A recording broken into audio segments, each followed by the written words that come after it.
So we're a few weeks away from launching our new 2022 car, probably the biggest regulation changes chassis-wise from the last 50 years. And before we do so, we can stop for a second and have a look back on how the regulations evolved since the start of the new hybrid power unit era, basically from 2014 to 2021. Starting with 2014, it was very much the jump into the hybrid era. Alongside the new power unit came as well some fairly significant changes on the chassis side. Some of them were directly linked to aerodynamic performance, other to safety. For aerodynamic performance, it was just a reduction of downforce. The front wing got narrower. We also removed the beam wing just to get a balanced loss of downforce. And then for safety came the new regulations to enforce lower noses. In the previous years, there was a tendency for aero performance to design cars with a very high nose and chassis. That was very efficient for downforce. It was very good to feed the floor in terms of floor quality. But when there was an accident, there was always a tendency that one car was going to launch above the other one. And that was quite dangerous for the drivers.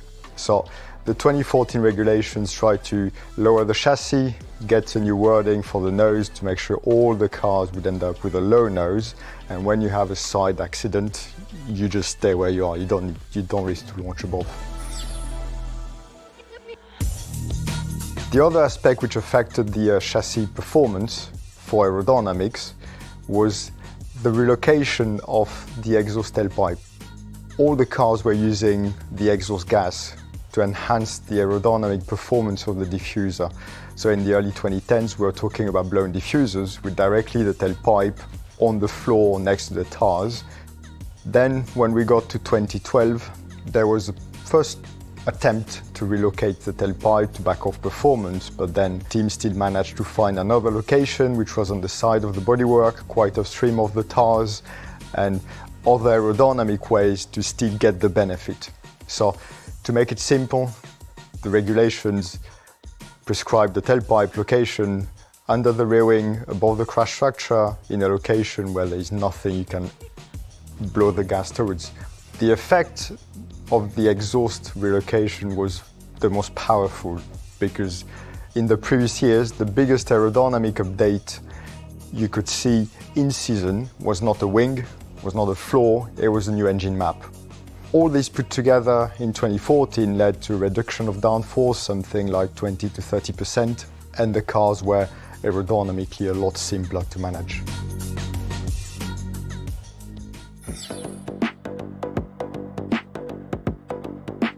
In parallel to these chassis changes, with the new power unit, of course it became a bit more difficult to package the new bigger power unit in the car. And of course, we also had to cool much more components, much more fluids than we were used to. The engine block itself is very small, but then all the side components, the exhaust, the turbo, the compressor, the plenum, the intercooler, all these start to take a lot of space. They all need independent cooling. So independently from the aerodynamics, the power unit in terms of cooling started to create a lot of challenges to design the car, package the car, and try and get something quite small which aerodynamics could exploit to enhance all the performance. The other aspect in 2014, which was quite significant as a consequence of the new power unit, was a large increase in minimum weight. So the cars became quite a lot heavier, to a minimum weight of 690 kilo. This was quite a large step to manage with the chassis design. The other aspect in terms of weight was with the new power unit, new fuel load regulations.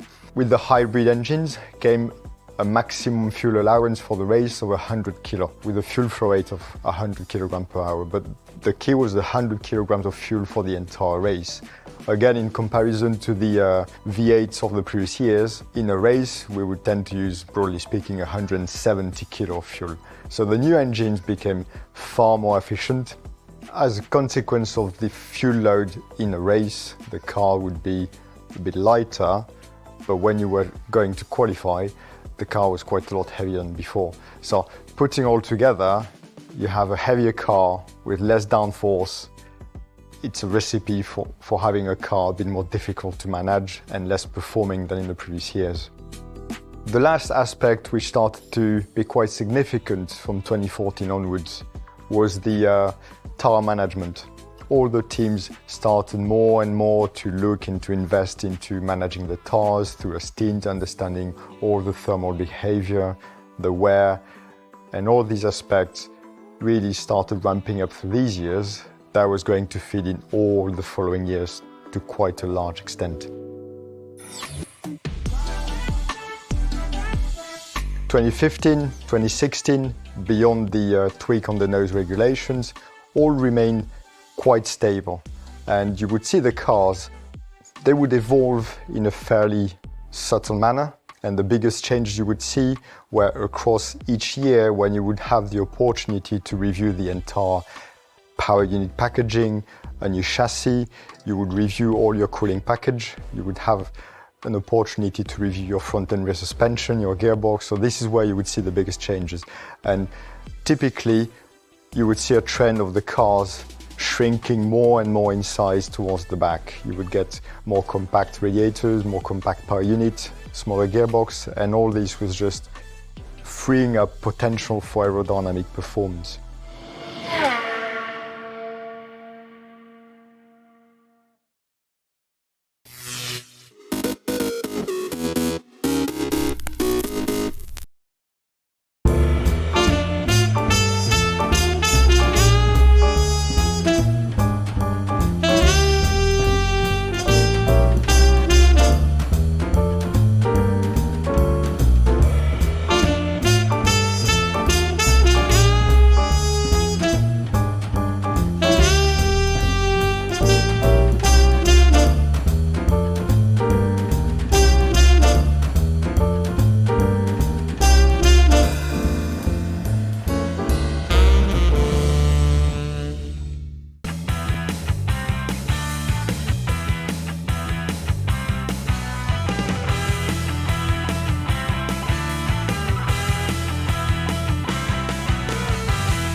Welcome to the first annual DC Ladies Jam presented by DC Shoes at Stoner Skate Plaza.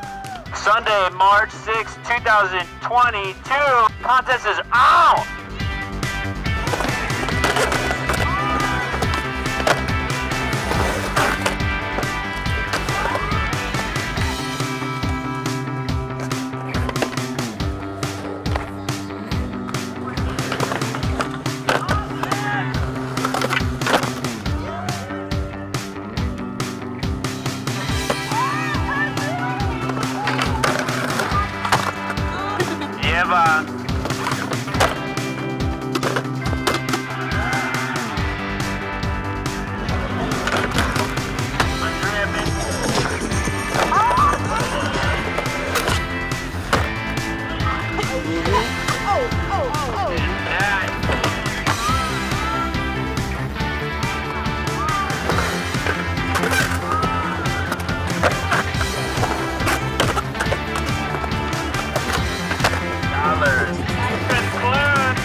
从小就对航空充满了热爱，产出了第一架原型机001，对我们来说是非常非常兴奋的一件事情。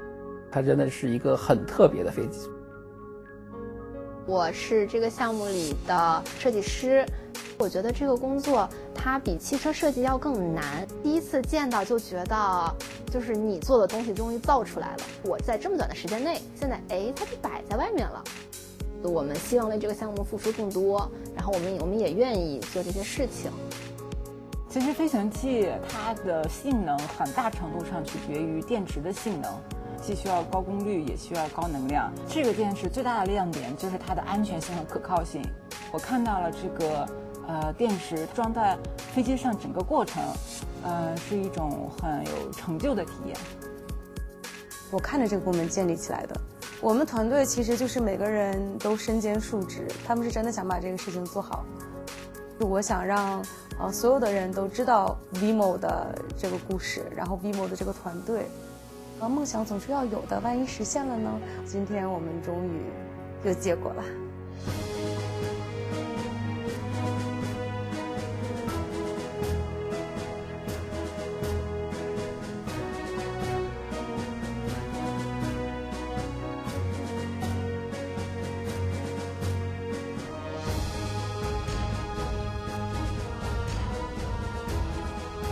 其实开始的时候，我们对这个领域也不是很了解，也走过很多的弯路。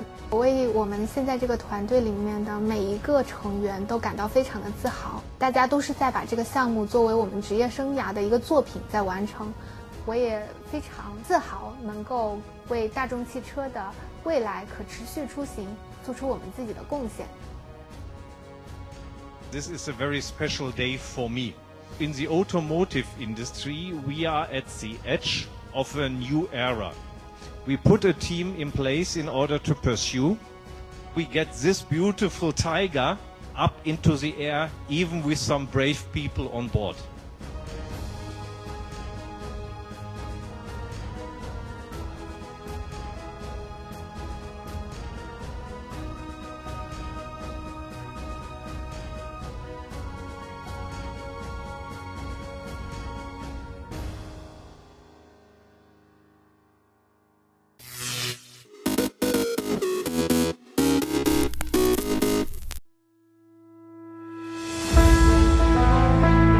Flight 2022, prepare your flight plan will be a right turn out after departure.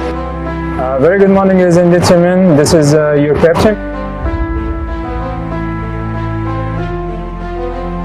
I would like to welcome you on our special flight QR 2022 for the 1-year countdown for the World Cup in Qatar.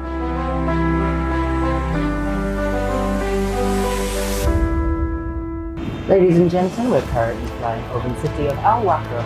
Up next we have the Al Jaleeb Stadium. And we're now approaching Al Thumama Stadium. The stadium in about 5 seconds. We are now slowly approaching the Education City Stadium.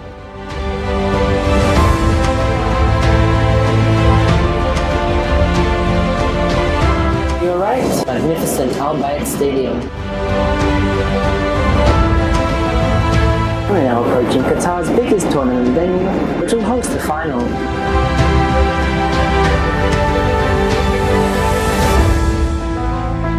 The next stadium will be completely dismantled after the tournament. 50, 40, 30.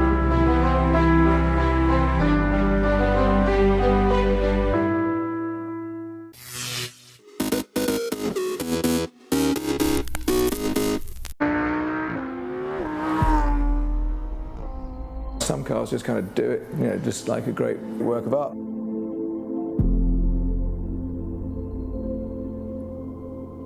I remember very well seeing my first green Miura parked on Windsor High Street.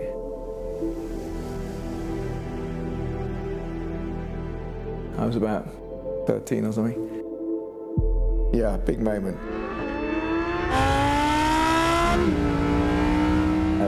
The whole sort of musical score is an important part of it, especially when they're mid-engine. You've got the whole thing going on behind your head.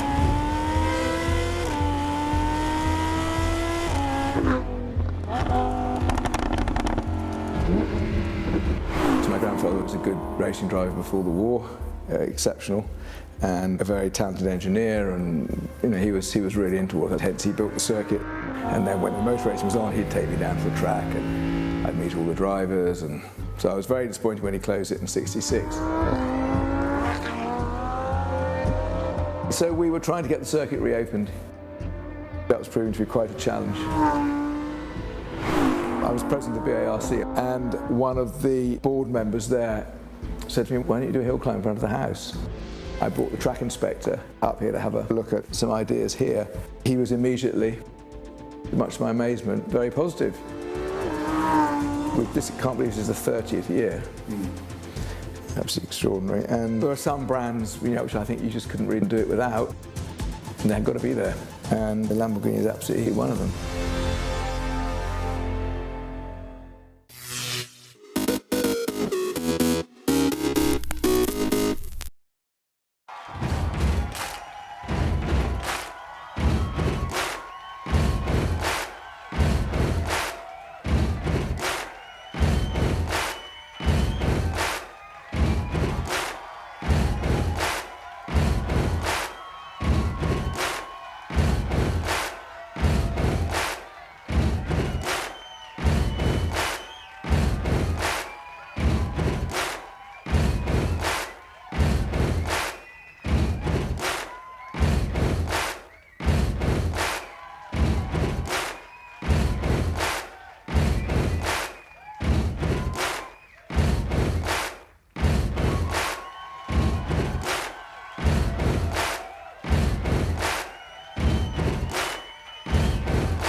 I feel like skateboarding takes out the best part of me, the most happy part, the most creative part, and I love it because it makes me feel like I'm doing something great all the time.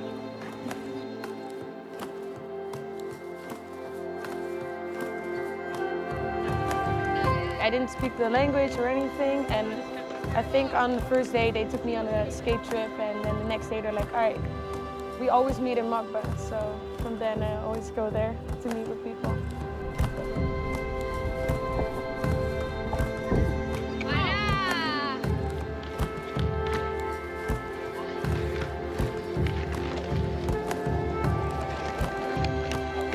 El skate femenino está creciendo más rápido que antes. Creo que gracias a las redes sociales y a los medios, y las futuras generaciones lo conciben ya algo como más cotidiano.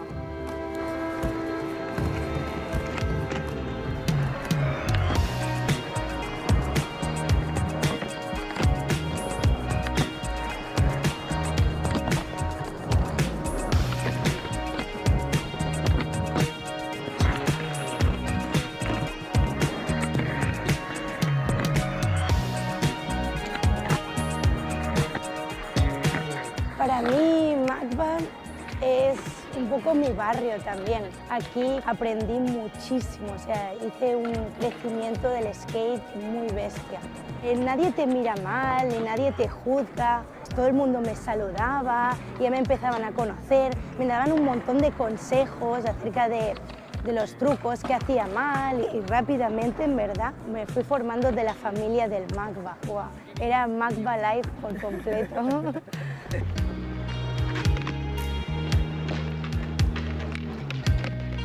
A principios de 2016, los fines de semana empezamos a salir siempre con mi amiga Vero, de Así Planchaba. Íbamos de misión para un vídeo largo que ella hacía todos los años que se llama Women Working. Entonces, una vez me lesioné, le dije a Vero que estaría guay si hiciésemos un fanzine. Y Vero respiró profundo y me dijo que haríamos una revista de verdad.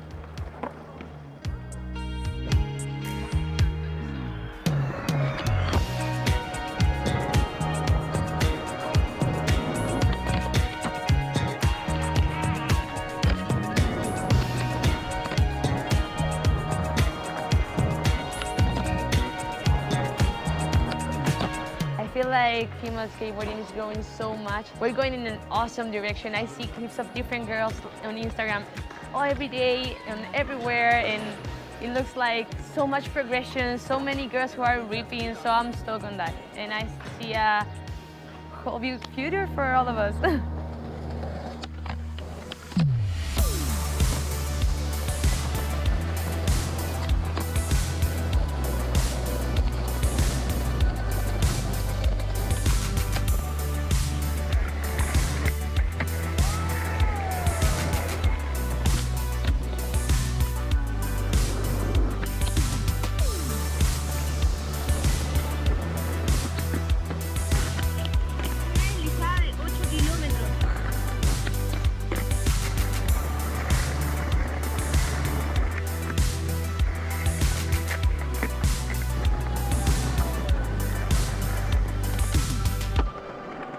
If I have to say something to people who's coming to skate here, maybe at the beginning feels a little intimidating, but if you get to know the people and skate here for real, it's super fun and people is super nice.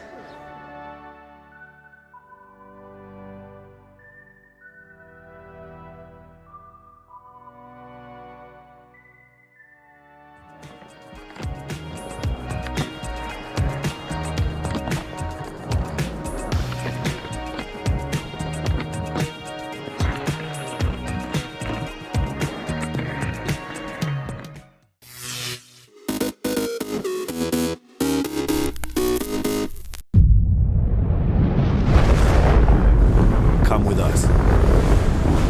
The new generation. The next level. Sending it big.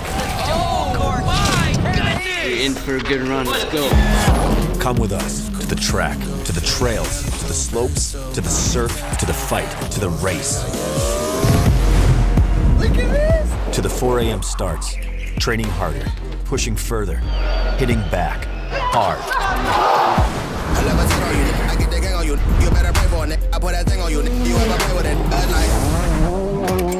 To the fans, to the followers, and the haters. But it doesn't matter. Come with us, to the blood, to the sweat, and the broken bones. You rehab. We never quit. We never give up. We take control. To the world titles. To the world's first. The world's best. UFC strawweight champion. Come with us. We're just getting started. It's going to be so much fun. I promise you.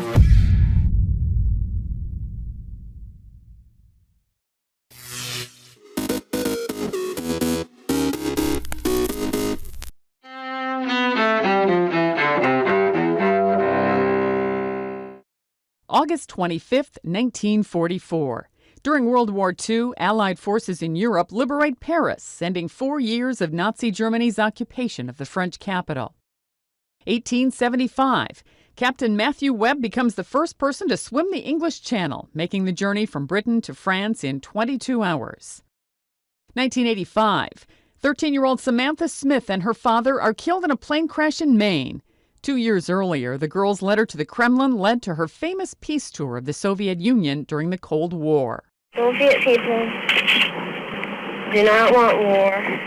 They're a lot like us, and they want no harm to the world just like we do. 1956. Alfred Kinsey, pioneering researcher of human sexual behavior, dies in Bloomington, Indiana. He was 62. 1930. Bond, James Bond. Sean Connery, the original actor to play super spy 007 on the silver screen, is born in Edinburgh, Scotland. 1918.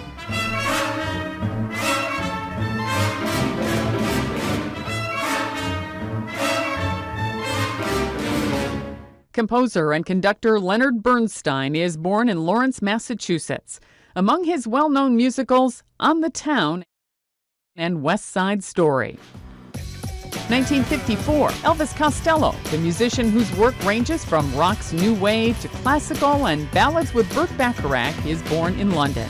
And in 1975, Bruce Springsteen's album Born to Run, considered a rock and roll masterpiece, is released. Today in history, August 25th. Sandy Kozel, The Associated Press.